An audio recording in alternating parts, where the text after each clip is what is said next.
Hello दोस्तों, मैं MBT स्वागत करता हूं आप लोगों का स्टडी विथ एमबीटी में। आइए आज हम लोग देखने वाले हैं टाइम एंड वर्क का टाइप 4। चलिए,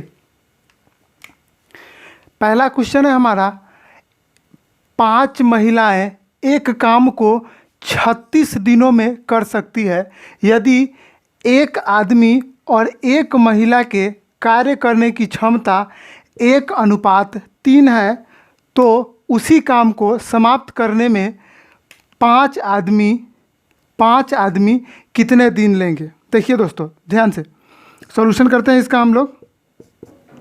चलिए, 5 महिलाएं हैं, 5 महिलाओं को वो काम करने में 36 दिन लगते हैं। थोड़ा सा ड्राफ्टिंग कर लेते हैं हम लोग। 5 महिलाओं को 36 दिन लगते हैं।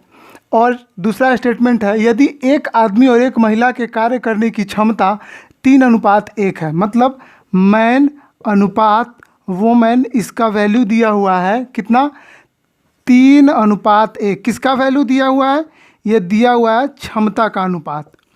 तो मैन का हो गया 3 और वोमेन का हो गया 1। काम किससे करवाना है दोस्तों, 5 मैन से। 5 आपके क्वेश्चन में पूछ रहा है उसी काम को समाप्त करने में 5 आदमी कितने दिन लेंगे। चलिए, 5 ये वोमेन है दोस्तों, सॉरी ये वोमेन है। 5 वोमेन 36 दिनों में किसी काम को करती हैं। चलिए, आपको एक फॉर्मूला हमने बताया था, M1D1 बराबर M2D2। थोड़ा सा इसमें चेंज करेंगे, C1 डालेंगे। C1 M1D1 बराबर C2 M2D2। C किसको बोल रहे हैं, C स्टैंड्स फॉर कैपेसिटी, यानी कि हिंदी में बोले तो क्षमता। ठीक है, तो यहाँ बता दीजिए कि वोमेन का क्षमता कितना है।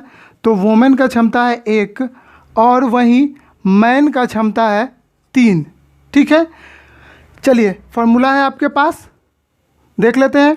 C1 का वैल्यू 1, M1 है 5 और D1 है 36 बराबर C2 कितना हो जाएगा, C2 है दोस्तों, C2 हो जाएगा 3 और मैन है 5। और ये कितने दिनों में करेंगे, यही तो आपसे पूछा जा रहा है।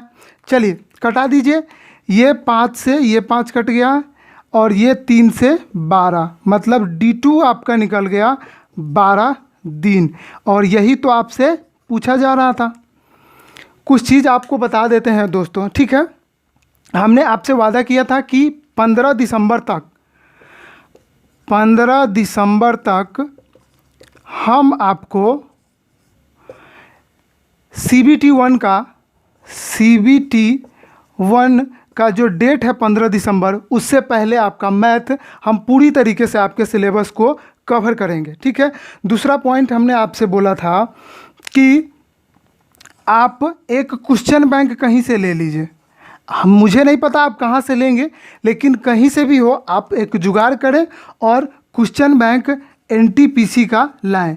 क्योंकि मेरे मेहनत करने से ही नहीं होगा, आपको भी हमारे साथ मेहनत करना पड़ेगा।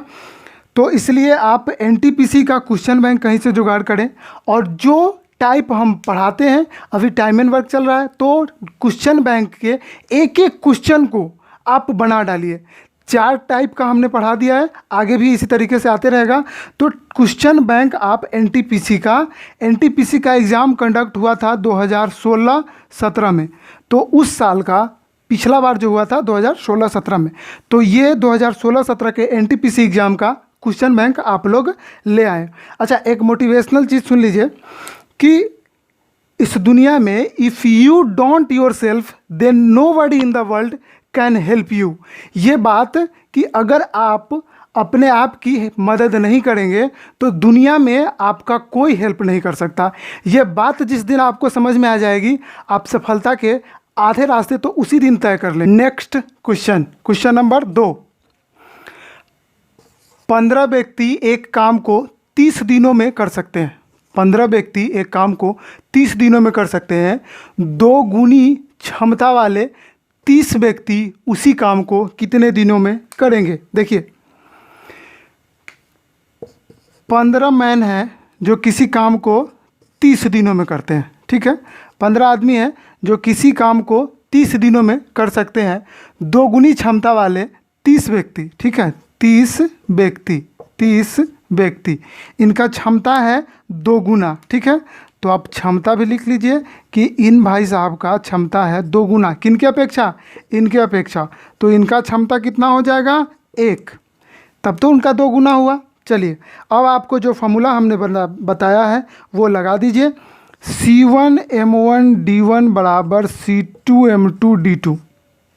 चलिए C1 कितना है 1, M1 15 इंटू D 30 बराबर C2 हमारा 2 है, M2 30 और ये D2 तो आपसे पूछा ही जा रहा है।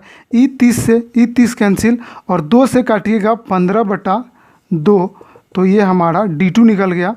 ये होगा 7.1/2 आपके ऑप्शन में होगा या 7.5 दिन आपके ऑप्शन में होगा, ठीक है। क्वेश्चन नंबर 3 देख लीजिए दोस्तों। निखिल एक काम को 18 दिनों में कर सकता है। निखिल कोई व्यक्ति है जो एक काम को 18 दिनों में कर सकता है। सागर निखिल से 50% अधिक तेज है, ठीक है, उससे अधिक कार्यकुशल है, उससे अधिक सक्षम है।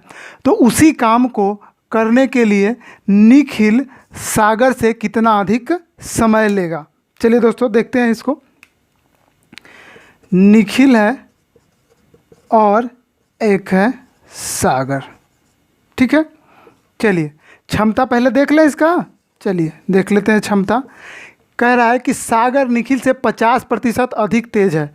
तो निखिल अगर 100% है तो सागर 150%, तभी तो ये 50% ज़्यादा होगा। कटा देंगे तो ये कितना आ जाएगा, 2 और ये 3।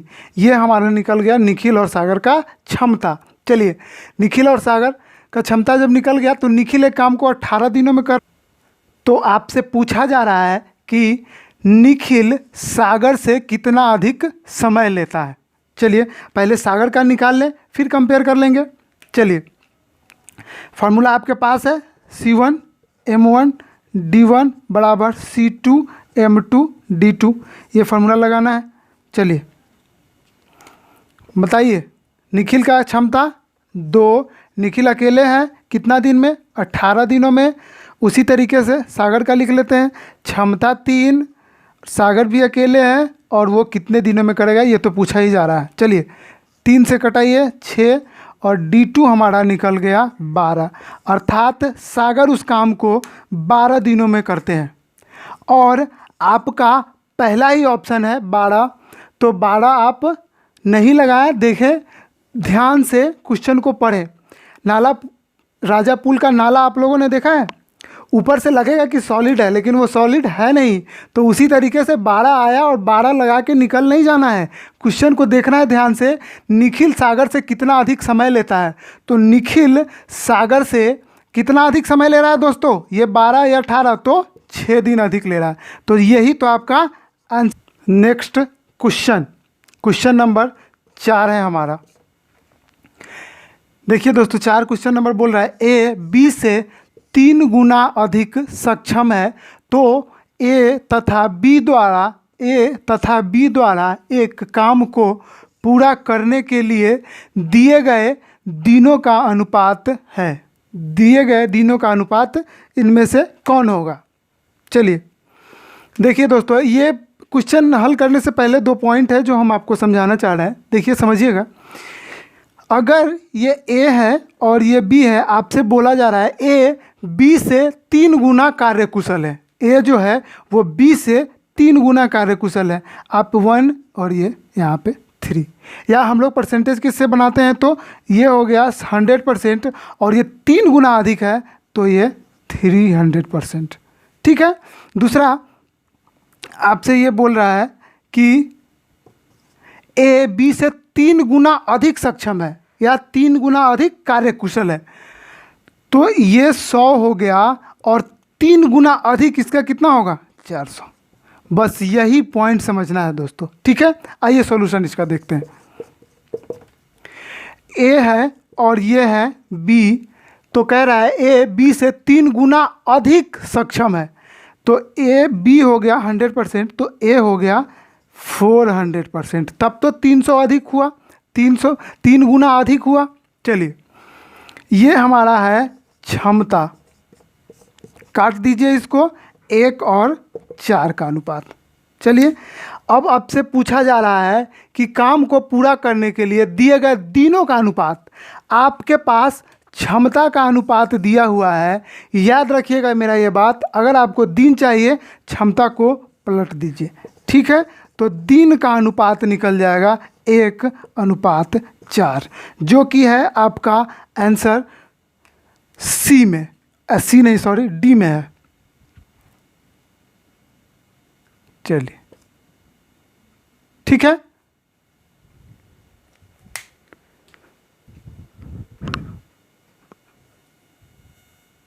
कि है आपका ऑप्शन डी में, यही तो आपसे पूछा जा रहा था, ठीक है। नेक्स्ट क्वेश्चन है दोस्तों, क्वेश्चन नंबर 5। बी की क्षमता ए से 3 गुनी है। बी की क्षमता ए से 3 गुनी है और सी की क्षमता ए से 0.75 गुनी है। जब ए, बी तथा सी एक काम को अकेले करते हैं तो उनके द्वारा काम को समाप्त करने के लिए आवश्यक दिनों का अनुपात क्या होगा। देखिए दोस्तों, इस क्वेश्चन को किस तरीके से बनाएंगे। देखिए, बी की क्षमता ए से 3 गुनी है, तो ए का 1 और बी का 3 मान ले। किसी को कोई एतराज नहीं। चलिए आगे, दूसरा सेंटेंस। सी की क्षमता ए से 0.75 गुनी है। सी की क्षमता ए से, किससे? ए से 0.75। आप अपने से सवाल करें किससे, तो आपको आंसर मिल जाएगा। देखिए दोनों फिर से पॉइंट को समझिएगा। बी की क्षमता ए से 3 गुनी है। बी की क्षमता ए से 3 गुनी है, किससे? ए से 3 गुनी है। दूसरा पॉइंट है, सी की क्षमता ए से 0.75 गुनी है। सी की क्षमता 0.7 गुनी है, किससे? ए से 0.7 गुनी है, जिससे तो उसका 1 और उसका जितना गुना है वो दिया है। चलिए आगे, जब ए, बी तथा सी एक काम को अकेले करते हैं तो हम यहाँ देख लीजिए, इसको ए और बी और सी के फॉर्म में ले आते हैं। ए अनुपात बी अनुपात सी के अनुपात में कैसे ले आएंगे? ये पहले दशमलव हटा दीजिए। कोई भी अनुपात दशमलव में नहीं होता है। कोई भी अनुपात दशमलव और बटा में कभी नहीं होता है। तो ये हो जाएगा 3:4। ये पॉइंट हमने हटाया 100, 25 से 25 75, 25 चौका 100, ठीक है। 3:4। चलिए, ए का वैल्यू यहाँ पे 4, यहाँ पे 1, इसमें आप 4 से गुना कर दीजिए और इसमें 1 से। जब इसमें गुना किए तो इधर भी आपको गुना करना होगा। तो अब नया जो आ गया, ये 4:12 अनुपात 4 आ गया वैल्यू, और इसका वैल्यू 1 से गुना किए तो 3:4 ही रह गया। अब देखिए, यहाँ पर भी ए का वैल्यू 3, यहाँ पर भी ए का वैल्यू, यहाँ पे भी ए का वैल्यू 4 और यहाँ पे भी ए का वैल्यू 4, तो ए का वैल्यू हो गया 4। ये हम किसकी बात कर रहे हैं? ये हम बात कर रहे हैं क्षमता की। ए का वैल्यू 4, बी का 12 और वहीं सी का वैल्यू है 3। तो आपको निकालना है किसका दोस्तों? आपको निकालना है समय का। और अभी इससे पहले हमने आपको बताया है कि समय का जब हम निकालते हैं तो वो क्षमता का अपोजिट होता है। 4 का अपोजिट 1/4, यहाँ से 1/12 और यहाँ से 1/3। अनुपात कभी भी बटा में, दशमलव फ्रैक्शन में नहीं होता है। तो इसको पूर्ण वैल्यू बनाने के लिए नीचे तीनों संख्याओं का एलसीएम लेंगे। तीनों संख्याओं का एलसीएम हुआ 12, 12 से तीनों में कटा दीजिए, ठीक है। 12 से कटाने के बाद आ गया 4×12 3, और 12 से ये कट गया 1 और 3 से 4। तो आपका आंसर आ गया 3:1:4, और यही समय का रेशियो तो आपसे पूछा जा रहा था, ठीक है दोस्तों। टाइप 4 का ये लास्ट क्वेश्चन था। हम उम्मीद करते हैं कि आपको ये सेशन अच्छा लगा होगा। अगर अच्छा लगा होगा तो इस वीडियो को लाइक करें, शेयर करें और कमेंट बॉक्स में आप अपना कीमती सुझाव अवश्य दें। दोबारा से आकर हमारा वीडियो देखने के लिए आपका बहुत बहुत धन्यवाद।